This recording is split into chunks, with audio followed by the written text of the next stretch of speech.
Welcome to Hartford Seminary. I'm Susan Schoenberger. I'm the Director of Communications here. We extend a hearty welcome to all of you, especially those of you who are here for the first time. For those who are not familiar with our history, we have roots in the Hartford area that go back to 1834. We are a graduate school for religious and theological studies with a student body of many faiths, primarily Christian, Muslim, and Jewish. We prepare our students to become religious leaders in the complex and pluralistic society that we live in today. We welcome you to visit our website or to take home any of the printed materials in the lobby. Our admission staff is here tonight. Anybody want to raise their hand? Jennifer behind the book table, Tina in the back, and Ida here in front, who can answer any questions that you have. I'd also like to extend a special welcome to Michael Rion, for whom this lecture is named. Michael is a past president of the seminary, and we are so honored that he could be here tonight with his wife, Nancy. Let's have them stand.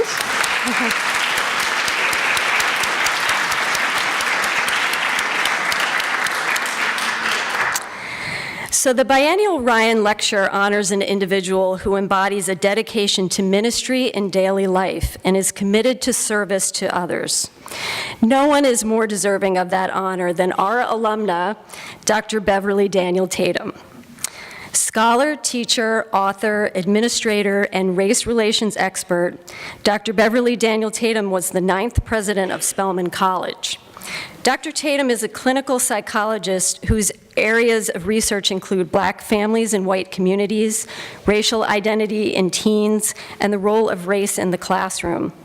For over 20 years, Dr. Tatum taught her signature course on the psychology of racism.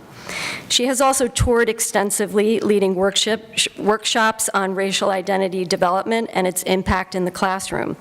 Dr. Tatum's expertise is widely sought and appreciated. In her critically acclaimed 1997 book, Why Are All the Black Kids Sitting Together in the Cafeteria, and Other Conversations About Race, she applies her expertise on race to argue that straight talk about racial identity is essential to the nation. And of course, you've seen that we have the book for sale over here, and Dr. Tatum has agreed to stay after a little bit after the presentation to sign them. Her 2007 book, Can We Talk About Race and Other Conversations in an Era of School Resegregation, explores the social and educational implications of growing racial isolation in our public schools. She is also the author of Assimilation Blues: Black Families in a White Community. Prior to her appointment as president of Spelman College in 2002, she spent 13 years at Mount Holyoke College, serving in various roles during her tenure there as professor of psychology, department chair, dean of the college, and acting president. Dr. Tatum is originally from Bridgewater, Mass. She has a BA in psychology from Wesleyan University and an MA and PhD in clinical psychology from the University of Michigan. And we are proud to say she also holds an MA in religious studies from Hartford Seminary. I didn't expect that little ooh, that's great.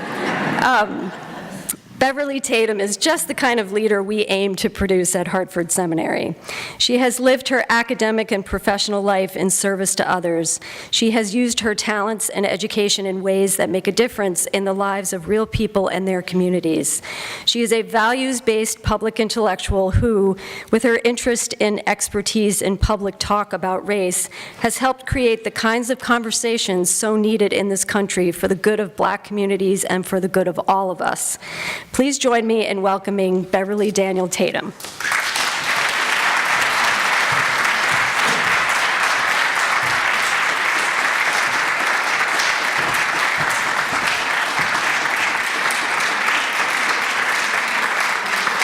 Thank you all so much. Thank you very much for that gracious introduction and for inviting me to give the Rion Lecture. And I'm so pleased that Dr. Rion and Mrs. Rion are here, so thank you both for being here, and to you, President Hetzel, for inviting me.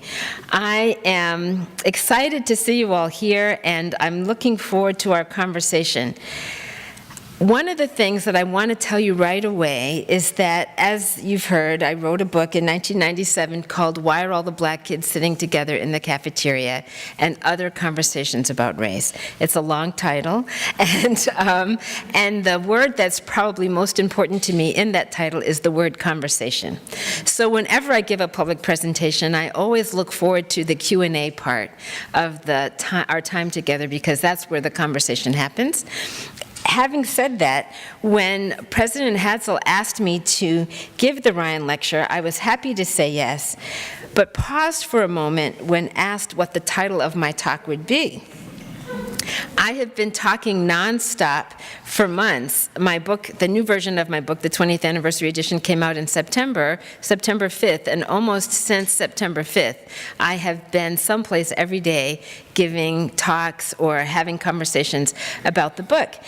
And knowing that I was coming here to Hartford Seminary to not just be a speaker, but to be the Rion Lecturer, and that is to reflect in some ways, to me, it seemed very important to reflect on my Hartford Seminary experience as part of that talk. So I gave my talk a title which doesn't sound anything like my book. The title is Listening to the Still Small Voice. Now, when I started to actually write the talk, I realized that I can't really talk about that listening without also talking about my book. So you see, my book really is the product of my Hartford Seminary education, and 4 important lessons I learned here. So I just want to tell you that in advance. I'm going to tell you about these 4 important lessons, and then we are going to eventually get to the Q&A, at which time I will invite you to ask me anything you want. About the talk, about the book, we'll have a conversation, just so you know. But I want to start with my Hartford Seminary experience, because when I say my book is the product of my Hartford Seminary education, I need to explain that. I want to take you back to the fall of 1993, the year I officially enrolled in the master's program in religious studies here at Hartford Seminary. I did that for 2 reasons. I was seeking a better understanding of the Bible and a way to integrate my spiritual life and my work life. My need to do both had been prompted by a life-changing experience that occurred 2 years before. In the spring of 1991, my husband and our 2 sons and I began attending the Martin Luther King Community Presbyterian Church in Springfield, Massachusetts. Our attendance there represented a return to organized religion after several years of what some might call unchurched existence. My husband and I were both raised in church-going families, but like a lot of people in our generation, we had drifted away from organized religion, only to return when we began to think, these kids need to be in Sunday school. So the pastor of this church, MLK, was at the time, Reverend Dr. Edward P. Harding, who is also a Hartford Seminary alum, and he impressed us with his sermons, and we felt a warm welcome at that church, and we joined. So on October 6, 1991, we were extended the right hand of fellowship at that particular church. That afternoon, this may be a coincidence, maybe not, but that afternoon, I flew to St. Louis with my friend and colleague, Dr. Andrea Avazian, to co-lead a 2-day Unlearning Racism workshop for a multiracial group of clergy representing a range of faith traditions. This workshop was one of many that I had conducted since 1980 when I first began teaching a course on the psychology of racism. But it was the first time that I had led one with clergy, with an audience made up exclusively of clergy. In the opening session of the workshop on Monday, October 7th, 1991, you can see I remember this, it was quite memorable, and I wrote it down in my journal, which is why I know the dates. October 7th, 1991, I was what I call zapped. Quite literally, I remember standing in front of a room full of clergy talking about racial justice and experiencing a tingling sensation, like a low-level electric shock. And I thought with particular clarity at that moment that what we were doing was really important. Now, while this was not a new idea, because I'd been teaching a course on the psychology of racism for over 10 years at that point, there was something more powerful about this experience than any other I had ever had. All I can tell you for certain is that I was fired up when I got home, with questions that I felt could only be answered by greater knowledge of the Bible. We got into some theological conversation at that workshop, and what was interesting to me was we're having these theological conversations, and not all of the theologians agreed with each other. And I thought, how is that possible? I was obsessed with finding my own answers to some of those questions and spent many hours. So I called up my new pastor, Reverend Harding, and said, I have some questions. Can I come and see you? He said, sure. I come, and I've got some questions. And he suggests that I read the Bible. So... And so I did read the Bible, which only gave me more questions. So I came back, and we had more conversation, and with his guidance, I read the Bible from beginning to end. And one of the things that Reverend Harding said to me at the time, after my second or third visit with more of my questions, he suggested that my experience in St. Louis was a sign of God trying to get my attention. And I was skeptical about that. But it was clear to me that something had happened that was completely beyond my control and that had riveted my attention on my spiritual life. So as I'm reading the Bible, now, as I said, I went to church, I memorized the 23rd Psalm, the 100th Psalm, all of that, but I was not particularly literate, biblically literate. So I'm reading the Bible, and I'm coming across passages like these. Micah 6:8. He has shown you, O man, what is good. And what does the Lord require of you? To act justly and to love mercy and to walk humbly with your God. And 1 John. If anyone says, I love God, yet hates his brother, he is a liar. For anyone who does not love his brother whom he has seen cannot love God whom he has not seen. And he has given us this command, whoever loves God must also love his brother. And this one from James 2. If you really keep the royal law found in Scripture, love your neighbor as yourself, you are doing right. But if you show favoritism, you sin and are convicted by the law as lawbreakers.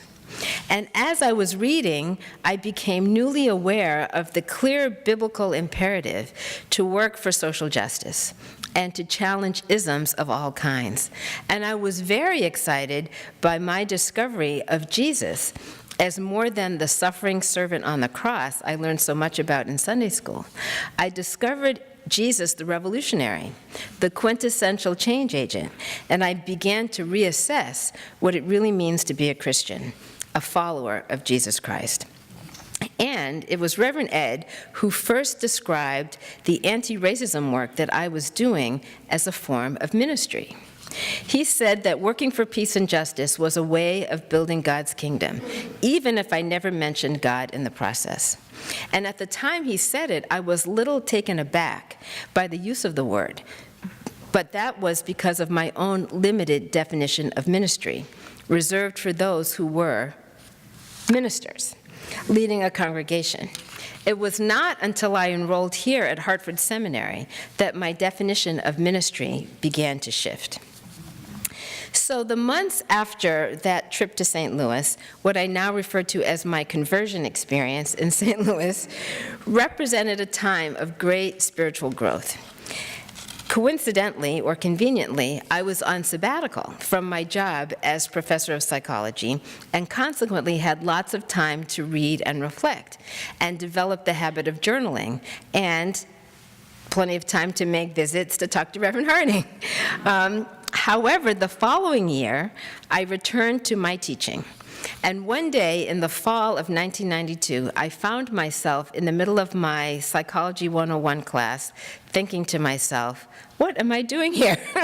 All I could think about was these spiritual questions I had on my mind. And it felt like an unwelcome intrusion into my work life. So I called Reverend Harding for advice, and he diagnosed my problem. He said, the problem is that your work life and your spiritual life are disconnected. You need to find a way to integrate them.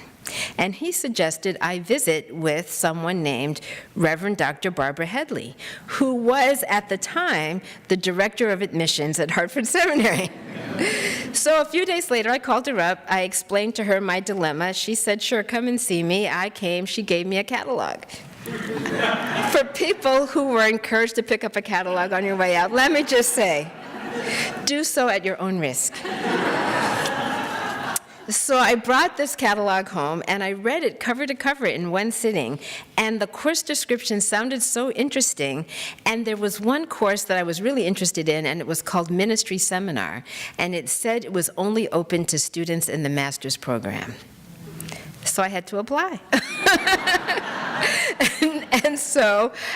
And that's what happened. I started taking classes, I applied, I took that ministry seminar, and certainly here at Hartford Seminary, my understanding of Christianity was deepened by my exploration of the roots of Christian theology and through the comparative study of Islam. The courses on the New Testament and Hebrew Scriptures, along with the specific study of the Gospels and the Psalms, expanded my ability to read and interpret biblical text in their social and historical context. There are a whole bunch of seats right up here. If you'd like to join us, they're right up here.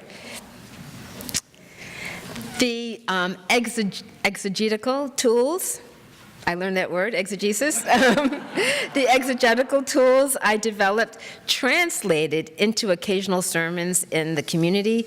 The courses on pastoral counseling and adult education in the church strengthened my leadership role, first, originally as an elder in the Presbyterian Church, later as an active member of the United Church of Christ. The knowledge I gained about the diverse religious traditions currently practiced in America definitely enhanced my ability as a college administrator to respond effectively to the needs of a multi-faith student community, first at Mount Holyoke, then later at Spelman. The interaction with my classmates in all of my courses strengthened my understanding of interfaith dialogue and satisfied my need for intellectually rich and spiritually grounded conversations. But the most significant thing I learned at Hartford Seminary, the first most significant thing, was a new definition of ministry. It was that new definition that enabled the integration of my work life and spiritual life. Lesson 1, a new definition of ministry. Driven by my intense sense of spiritual hunger, I was afraid that the only way to satisfy it was to quit my job and become a minister. Which was not of any interest to me, let me just say. No offense to those of you who spend your time in that way. It just was not for me. And I knew that, right? But my friends were saying, well, why are you going to Hartford Seminary? Do you want to be a minister? It took me a while to learn that the right answer to that question is not, are you a minister, but what is your ministry, right? Because it was very clear that ministry, as I came to learn, was about service. The root word means to serve, and that all of us, coming out of whatever our faith tradition might be, are called to serve in that way. At Hartford Seminary, I came to realize that our claim to be God's children requires us not only to pray, but to act in the world as God's agents of change. If God's kingdom is to come, as we would say in the Lord's Prayer, it is because we allow God to work through us to create change. One of the favorite writers I was introduced to here was Verna Dozier, who wrote in a book called The Dream of God this quote: "The call to ministry is the call to be a citizen of the kingdom of God in a new way, the daring, free, accepting, compassionate way Jesus modeled.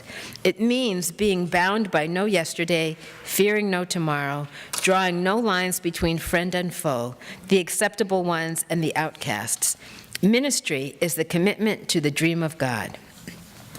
And what is the dream of God?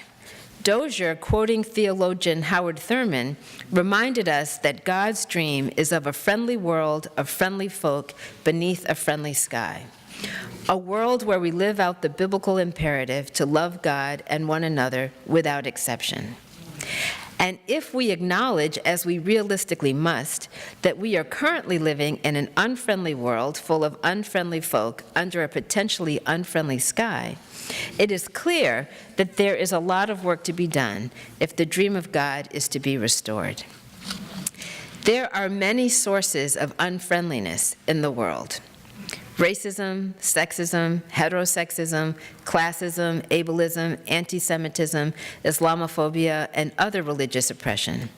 And while this is not meant to be an exhaustive list, each of these isms represents a system of oppression which has been and continues to be sanctioned throughout the world. These systems of oppression form an interlocking web that Christine Smith describes as radical evil. For me, being a person of faith, a person committed to the dream of God, means living a life which challenges that evil, a life which takes seriously a commitment or a ministry of social change. And this is the ministry that I claimed for myself at Hartford Seminary. So what is a ministry of social change? Like all ministry, it must be a ministry of action. Oppressive systems are by nature self-perpetuating. Because the ideologies that support them have become embedded in the policies and practices of societal institutions, simply engaging in business as usual is enough to keep these systems intact. Certainly, we know that inaction maintains the status quo. A ministry of social change is action intentionally focused on the resistance to and the interruption of oppressive systems, informed by a commitment to the dream of God. Which brings me to lesson 2. Contemplation is a powerful source of action. In his book, Making All Things New, An Invitation to the Spiritual Life, Henry Nouwen suggests that a life of activism must be balanced with a life of prayer, just as Jesus' own life was. Nouwen reminds us that the discipline of prayer in solitude creates space for us to, quote, listen to the presence of God's Spirit and to respond fearlessly and generously. The spiritual life does not remove us from the world, but leads us deeper into it. The discipline of prayer motivates us to act, but what action do we take? It is a symptom of how far we have fallen from God's vision of a just world that there are so many choices, many possible starting points for one's action.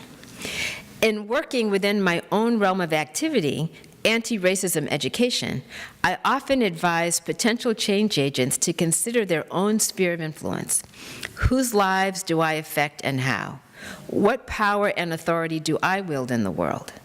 While many people experience themselves as powerless, the fact is that everyone has some sphere of influence in which they can work for change, even if it's just in their own network of family and friends. A discipline of solitary prayer and meditation can help us discover the power of God working within us and give us the confidence and courage to use that sphere of influence. Still, where do we begin? Again, time alone with God allows us to discover our own inner truth, the source of our right action. And what was the right action for me? Though I had long ago identified my teaching about racism as the most meaningful aspect of my professional life, claiming it as my ministry did change it in ways that I did not originally anticipate. As stated earlier, following my conversion, a primary goal was to close the gap between my work life and my spiritual life.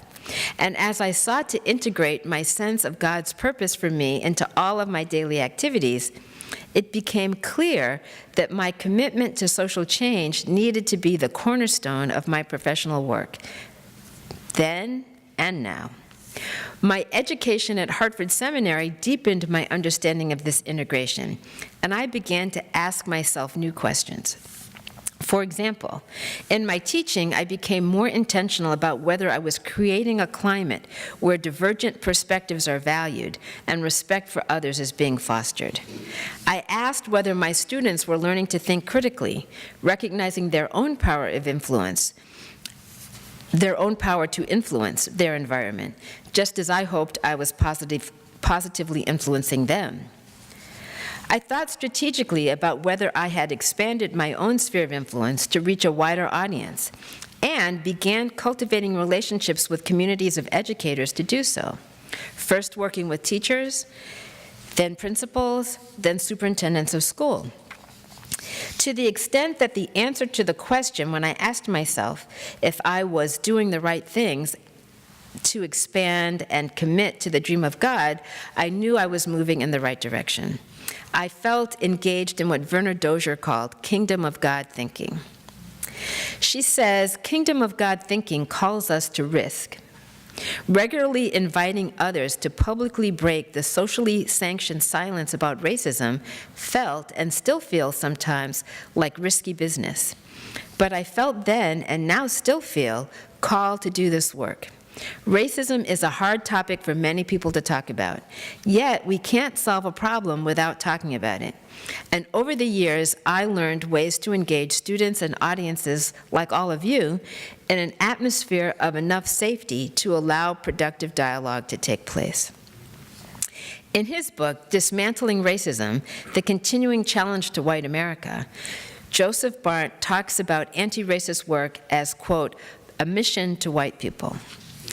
As my understanding of ministry changed, I began to see myself as a missionary in that sense. As I imagine the work of missionaries in foreign countries is hard and sometimes lonely, I found both then and now that my work sometimes takes me to places I don't always want to be. Once at the end of a talk, a white woman came up to me and thanked me for my efforts. She said it must be at great personal cost. I had never thought about it in that way, actually, until that moment, and I'm not sure I would call it great cost, but there is a cost. The main cost is that I am a private person leading a public life, and engaging with people in what can be a very intense way can be quite draining, though when it goes especially well, it can be quite energizing too. Coming to recognize my work as a ministry made this journey easier because I learned to invite God into it consciously. God's promise to help Moses, you'll remember this from Exodus, now go and I will be with your mouth and teach you what you are to speak, is a promise I claimed for myself on more than one occasion. And when I feel drained, meditation on the words of Isaiah chapter 40, 28 through 31, always rejuvenates me. Have you not known? Have you not heard? The Lord is the everlasting God, the creator of the ends of the earth. He does not faint or grow weary. His understanding is unsearchable. He gives power to the faint and strengthens the powerless. Even youths will faint and be weary, and the young will fall exhausted. But those who wait for the Lord shall renew their strength. They shall mount up with wings like eagles. They shall run and not be weary. They shall walk and not faint. Learning to invite God into my work made it more powerful and more compelling, and, as it happens, my speaking invitations increased. So Parker Palmer, another writer whose work I first encountered at Harvard Seminary, warns of this outcome. He says, anyone who acts in the power of the Spirit is going to gain a reputation as a compelling person. When that happens, temptation grows. The temptation to believe one's press clippings, to believe that one's reputation is a true mirror of one's soul, to give other people only what they want so that one's reputation can grow larger, to act more and more for the sake of reputation and less in the light of right action. Before I knew it, I found myself doing 40 to 50 public presentations a year, in addition to teaching full-time and raising 2 children, and increasingly exhausted from the effort. I had to ask myself if I was making an idol of my work. Exactly why did I agree to give those talks so often? While I did not doubt that God had given me this ministry, I had to wonder if it really was God's plan for me to be so busy. I had to ask if my life reflected the right priorities and balance. So, in October 1995, I realized that the answer to that question was a resounding no. Lesson 3, the power of silence. I hate to tell you this, Dr. Hetzel. On October 20th, 1995, I lost my voice. Quite literally. Quite literally, I could not speak much above a whisper for 2 weeks. The laryngitis was the culmination of an exhausting schedule. I'm just saying. And an 8-hour workshop. It was a culmination of an exhausting schedule and an 8-hour workshop I did in Evanston, Illinois, delivered despite the fact of a very sore throat. By the end of the workshop, I had no voice left, and it took about 2 weeks to recover. And since I rarely get sick, I recognized my illness as a need for rest. Yet the requests were still coming. In fact, the first day back in my office, back at Mount Holyoke, following the Evanston workshop, I was greeted by a request from a school principal who had heard me speak at a conference earlier in that year. He wrote to say that I had given the best explanation he had ever heard of why, in racially mixed schools all over the country, black kids were still sitting together in school cafeterias. He invited me to come to his school and give the same explanation to his staff. In my exhausted and voiceless state, the very thought of giving yet another talk on this topic was painful to contemplate. I decided then not to accept any new speaking engagements until the following school year, and I made a decision to attend a 3-day silent retreat I had learned about at Hartford Seminary later that month. Fast forward, now I'm on that retreat. So I had never been on a silent retreat before, and it was a wonderful experience, one I have repeated several times since. But at the time, I was taking Introduction to Christian Theology, and unable to separate myself from my work, I spent much of the retreat alternating between reading St. Augustine's Enchiridion on Faith, Hope, and Love, a course assignment, and Henry Nouwen's Life of the Beloved, a retreat assignment. Both texts were useful to me. Augustine reminded me of both my utter dependence on God to both understand my call and to be effective in it. Though I would not have described my dilemma of overwork and overcommitment as sin, to the extent that it distracted me from my relationship to God, it was. I had a duty, but discernment was required to know what it was and in what way it should be performed in order to maintain a right relationship with God and with myself. And so I read this passage and I wrote it in my journal. There are 2 causes that lead to sin. Either we do not know our duty or we do not perform the duty that we know. The former is the sin of ignorance, the latter of weakness.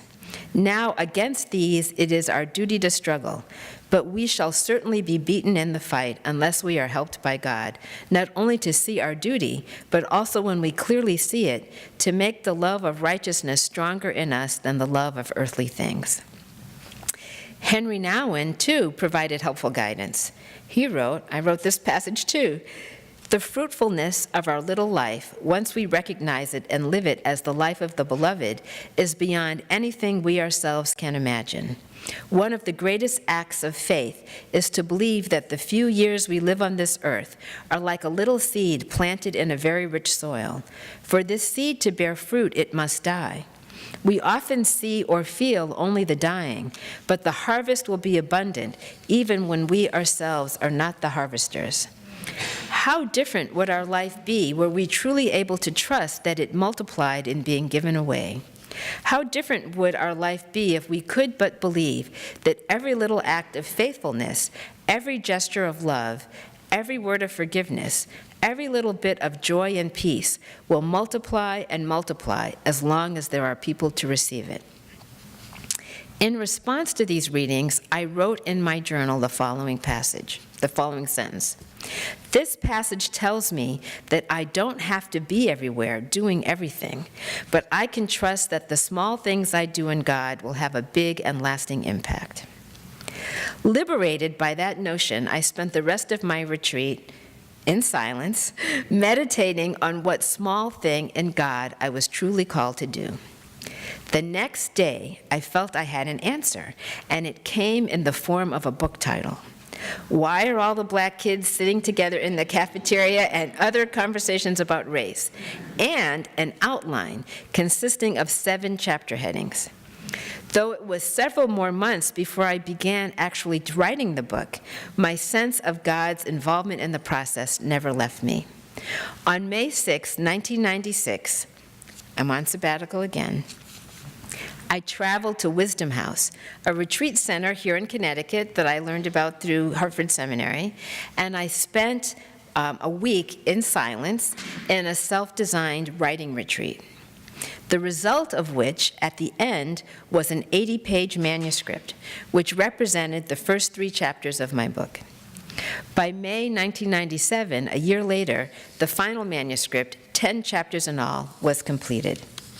And I described in the introduction to the first hardcover edition of the book, I wrote these words. In envisioning this book, it was not my intention to write for an academic audience. Instead, I wanted to talk to the many parents, educators, and community leaders who would come to one of my presentations on talking to children about race, or interrupting the cycle of oppression, or understanding racial identity development, if it were held at their children's school or in their town, and to respond to the kinds of questions I often hear these concerned adults ask. I wanted to make this psychological perspective as jargon-free as possible, while still maintaining the integrity of the ideas. To the extent that readers find ideas they can use in their daily conversations with colleagues, friends, and family, I have been successful. What the introduction does not say, but what my journal records from the week I spent at Wisdom House, is the following. I believe I have been called to write this book. I will do my best to let the words flow through me. In Exodus 25, the Lord is giving Moses very specific instructions for the building of the temple. What does this mean?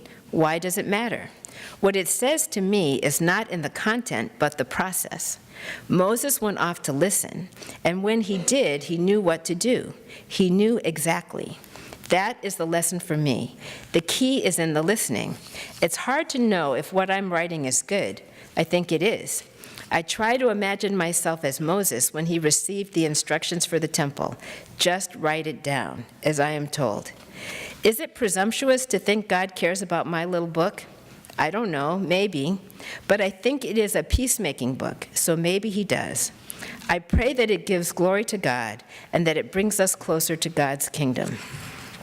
Of course, I did not know then, and don't know now, the ultimate impact of my book, but 20 years later, I do know that it has been widely read, and I believe, as Henry Nouwen suggested, it is an act of faithfulness that is multiplying.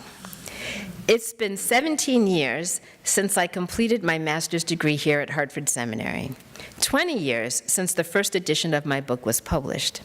Since then, my faith journey has led me into the presidency of Spelman College in 2002, a shout out to the Spelmanites in the audience, a role I held for 13 years. I learned a lot during my time as president, but nothing more essential than lesson number 4. The most valuable lesson of Hartford Seminary, learning to listen for that still small voice.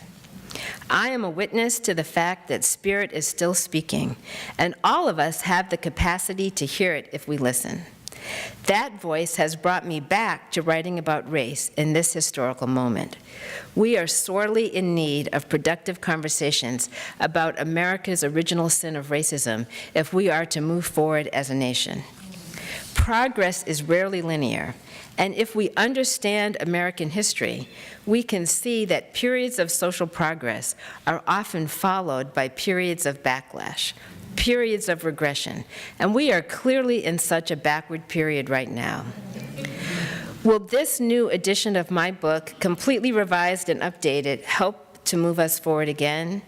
Can it inspire the kind of conversations that lead to effective anti-racist action? I certainly hope so. In my book, I write about the importance of taking action, in particular, taking the action required to break the silence about racism. Breaking that silence undoubtedly requires courage. How can we find the courage we need? We are surrounded by a cloud of witnesses who will give us courage if we let them. Some of you may feel overwhelmed by the divisive nature of our current political moment.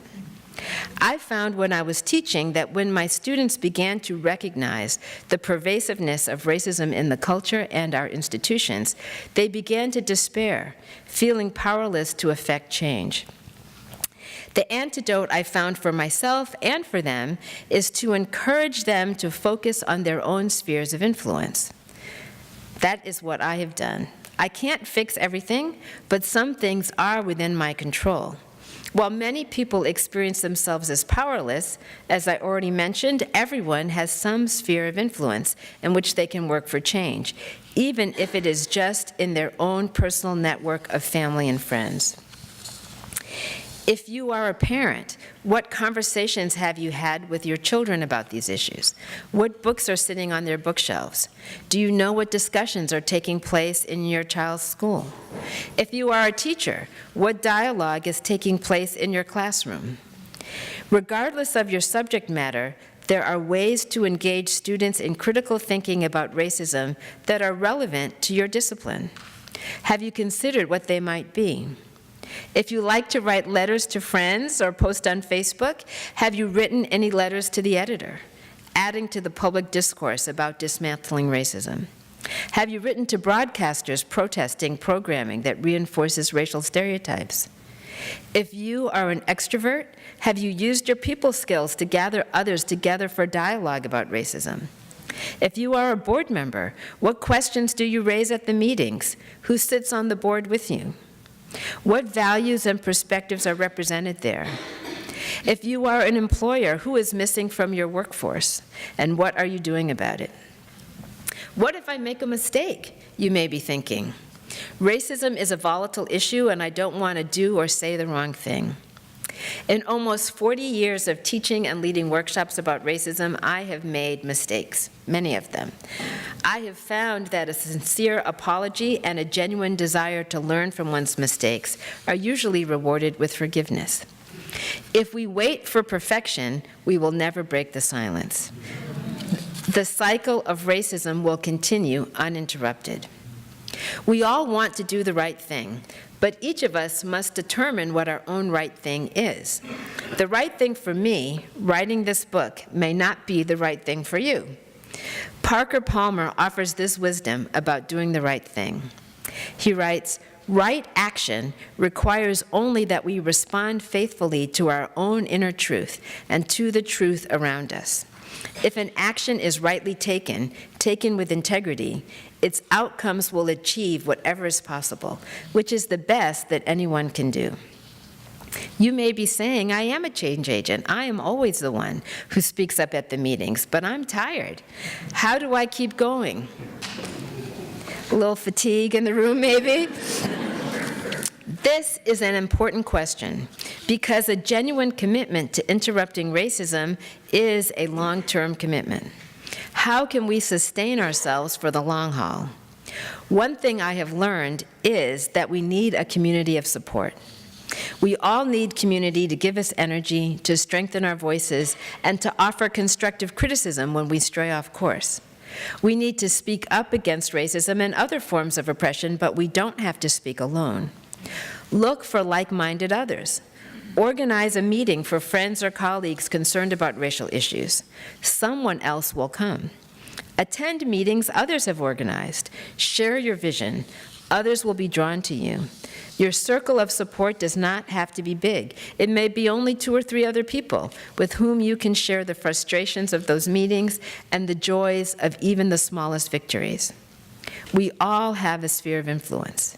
Each of us needs to find our own sources of courage so that we will begin to speak. There are many problems to address, and we cannot avoid them indefinitely. We cannot continue to be silent. We must begin to speak, knowing that words alone are insufficient. But I have seen that meaningful dialogue can lead to effective action. Change is possible. And as Henry Nouwen reminded us, how different would our life be if we could but believe that every little act of faithfulness, every gesture of love, every word of forgiveness, every little bit of joy and peace will multiply and multiply as long as there are people to receive it. Thank you for coming to receive my message this evening. Thank you very much. Thank you. Thank you.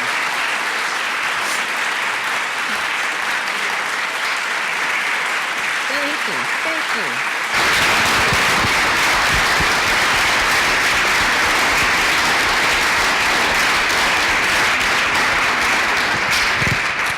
So as I promised, now we have time for some Q&A, and I'll be right with you. I just want to say you're welcome to ask me about anything I said or about the book. So the floor is open. And we're going to use the microphone so everybody in the back can hear and up in the balcony. Sure. My name is William Gibson. I met with you at Mount Holyoke last month. I was inspired. My family inspires me, and I would like them to stand, please, if you wouldn't mind. Please.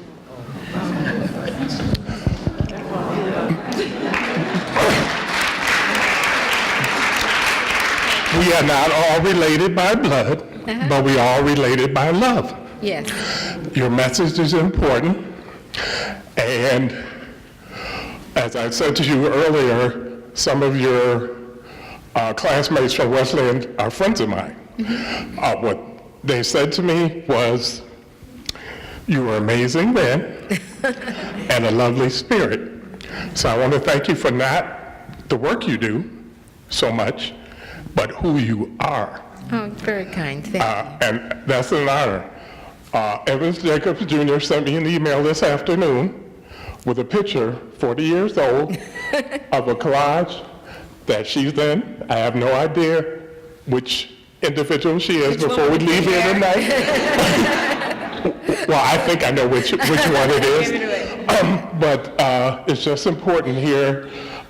We have these young folks here that are, we hope, follow with the big folks here. So thank you for what you do here. Thank you. Well, thank you for your comments. Manage the, who gets it next? Hi, Dr. Tatum. I'm a Spelman College graduate. So glad that you are here. I'm going to stand up because I was taught to stand when you give questions.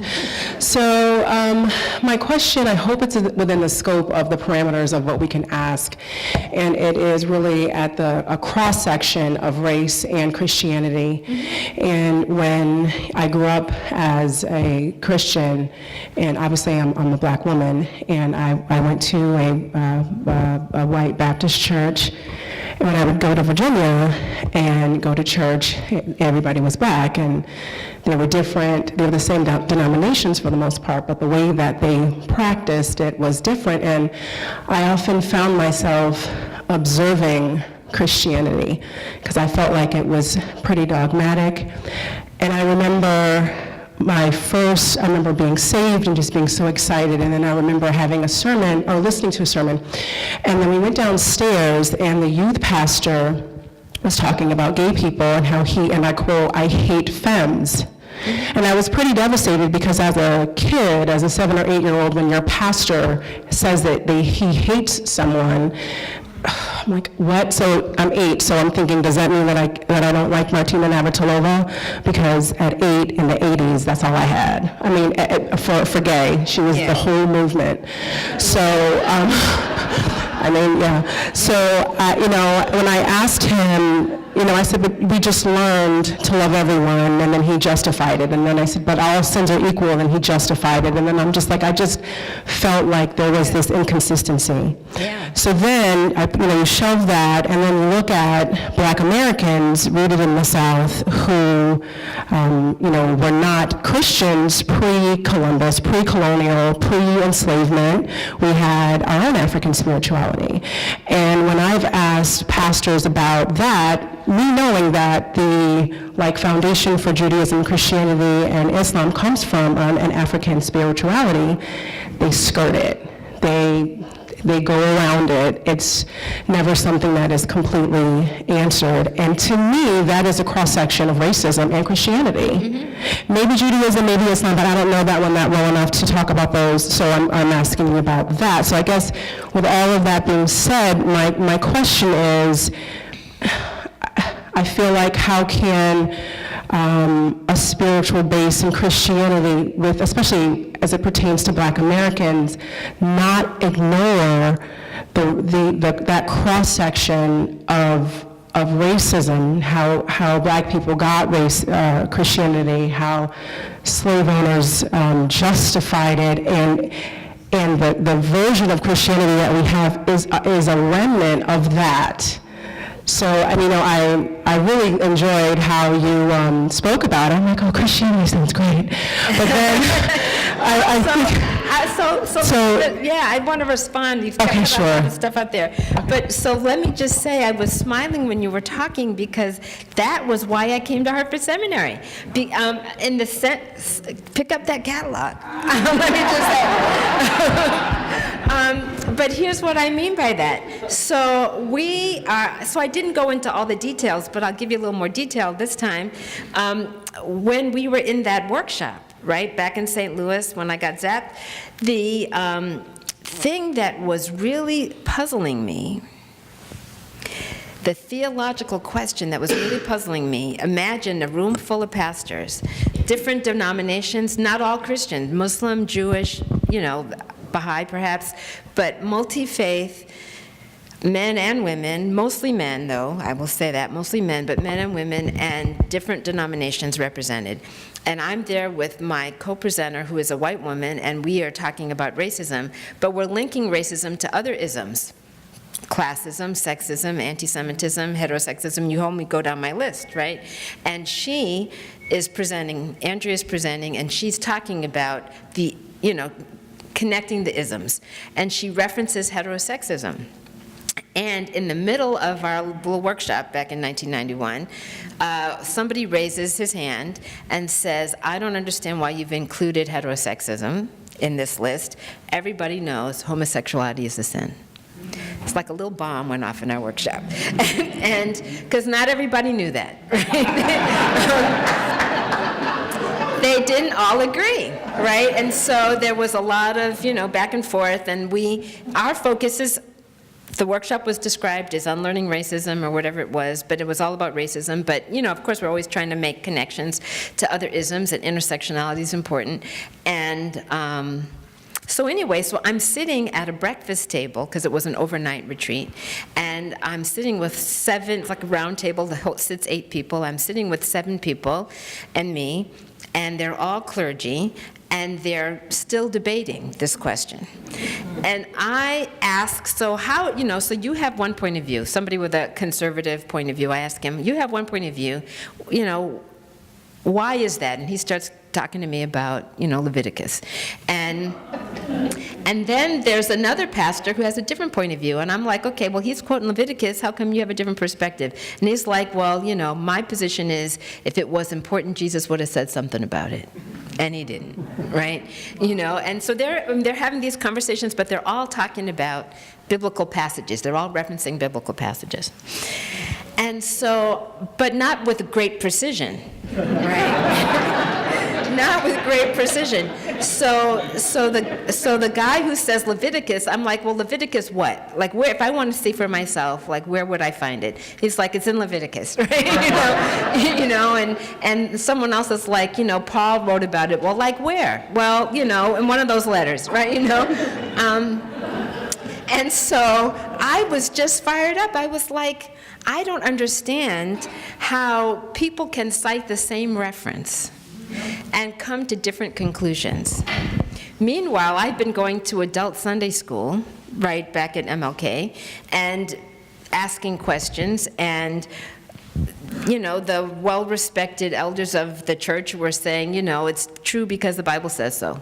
Okay, well, that's not quite working for me. So anyway, so now I fast forward and I go see Reverend Harding, and I say, Reverend Harding, don't tell me what you think. I'm not, no offense, I don't want another person's point of view.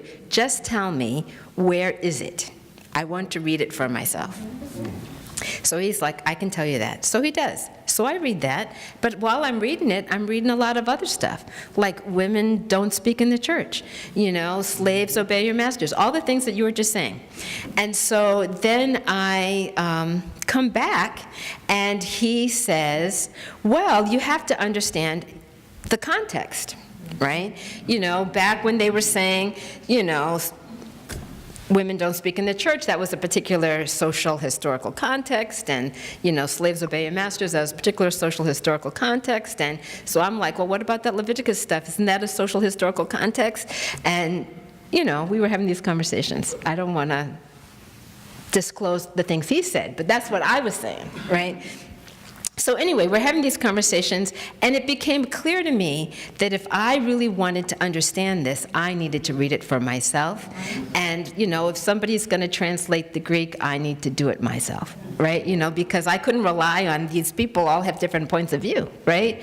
And so it was really that process of then reading for myself that allowed me to get clarity about what I thought and why I felt like the Bible was liberating, not oppressive, right? And so liberation theology is a whole, course I took here at Hartford Seminary. And the fact of the matter is, we can certainly talk about the ways in which Christianity has been used to oppress people, but we can also find liberation in it.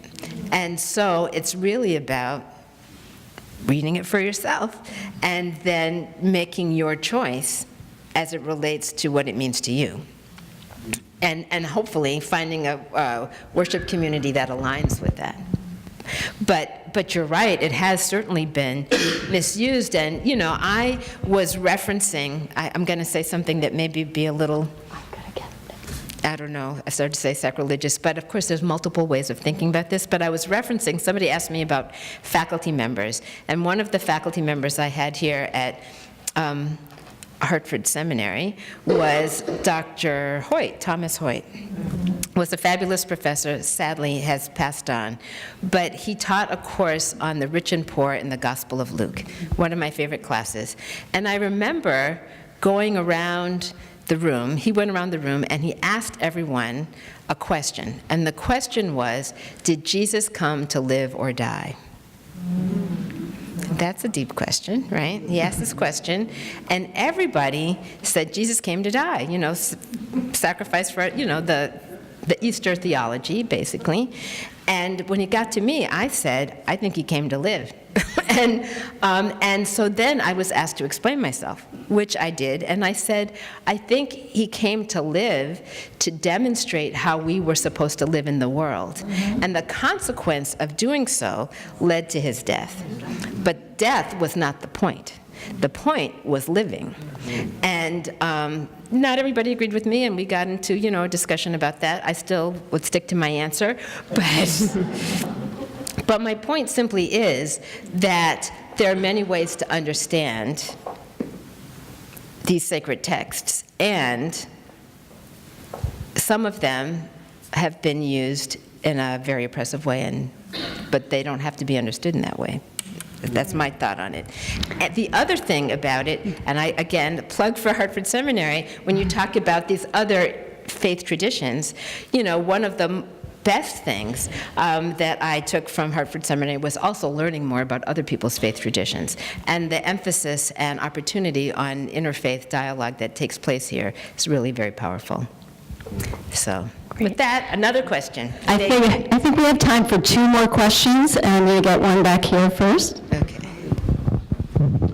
It's good to see you, and I'm one of those persons who happened to be at the segregated lunch tables back in the 1970s. So it's good to see how you've matured and grown. We're very proud of you, and Alfreda's here with me.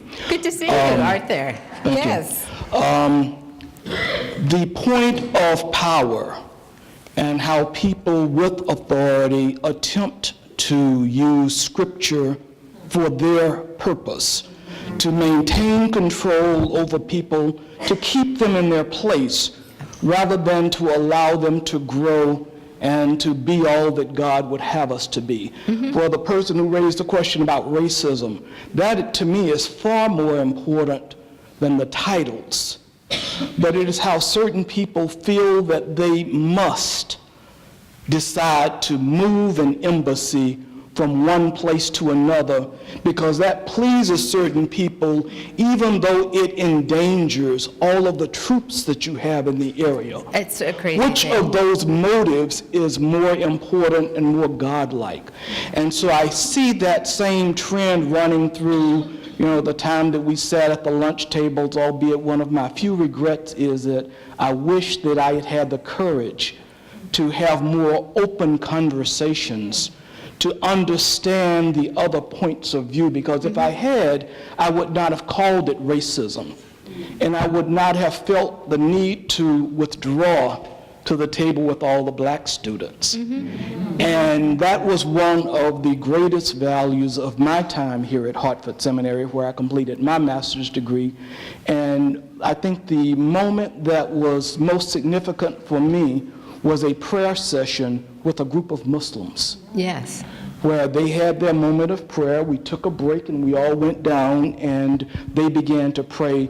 And I can honestly say that I've never felt a move of God during prayer as I did with those Muslim students.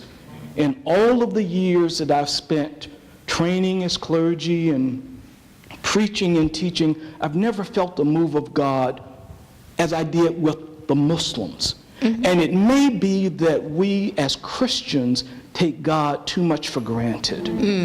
We want to use God to prove a point. We want to be right more than we want to love. We want to discriminate more than we want equality or to see people benefit and to see society grow. And so I think for those who are looking at racism, and I think to your point in the book, allowing people to be all that they can be, to grow past the misconceptions that we once had, to change our minds, to experience new ideas. To me, that is the value of Hartford Seminary, and hopefully it can continue to be that type of place that cultivates different opinions where people can grow and experience change. Thank you. Well, thanks. Good to see you. Thank you for your comment. I'm going to get a question from this side.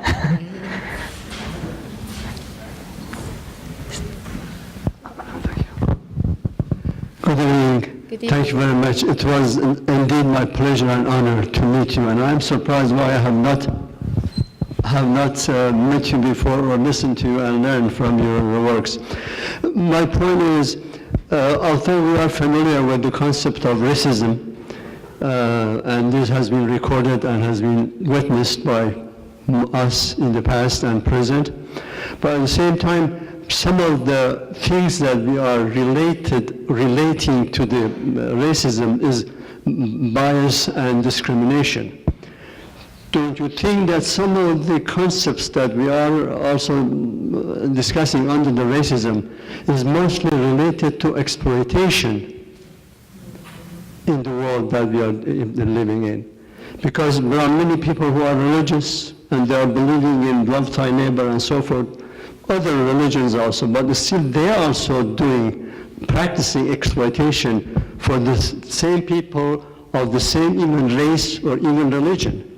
The major problem, don't you think, it is related to those who are greedy, rich and greedy, powerful, who are exploiting the people? Well, certainly exploitation is a manifestation. From my point of view, it's a manifestation isms, right? Of a human hierarchy. Right? However you've defined that hierarchy, maybe it's on the basis of socioeconomic status, maybe it's on the basis of race, maybe it's on the basis of religion, but if you see someone or groups of people as somehow less than you, then you feel justified in treating them in ways differently than you would want to be treated, right? And so that now, are people sometimes motivated by greed to, we can look at the history of slavery, for example, and see that slavery, which was clearly an economic benefit, was justified by the dehumanization of those who were being enslaved. Easier to enslave someone who you think is not fully human than someone who you see as like yourself, right? And then you are rewarded by doing so because of the economic benefit associated with, having workers you don't have to pay, et cetera. So I think that they, greed or exploitation or, you think of, there's so many different, what just came to my mind as I was, you were saying greed, I was thinking about water in Flint. It just flashed in my head, That was an economic decision driven by, let's save some money and we'll get the water from the river, and, we ended up poisoning a whole generation of children. But would that decision have been made if those were white middle-class children or affluent children? I think not. I think the fact that that decision was made in a water supply that was serving largely poor, largely community of color, speaks to seeing those folks as somehow less worthy, less deserving of clean water. So I'm not sure I'm answering your question. I'm just, I guess, commenting in response to it. But certainly I think exploitation and these isms go together. There's no question. Which comes first, I'm not sure. But clearly we have systems in place that devalue groups of people, and when those people are devalued, we don't treat them as well. There's no question about that. Thank you all for being here. I'm sorry.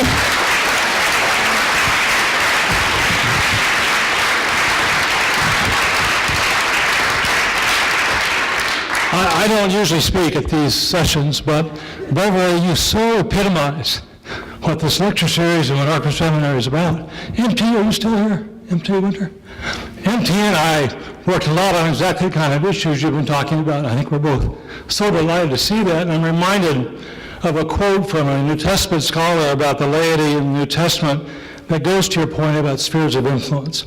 And no offense to clergy in the way he worded this. The clergy should move over, the laity should move up, and all God's people should move out. Thank you.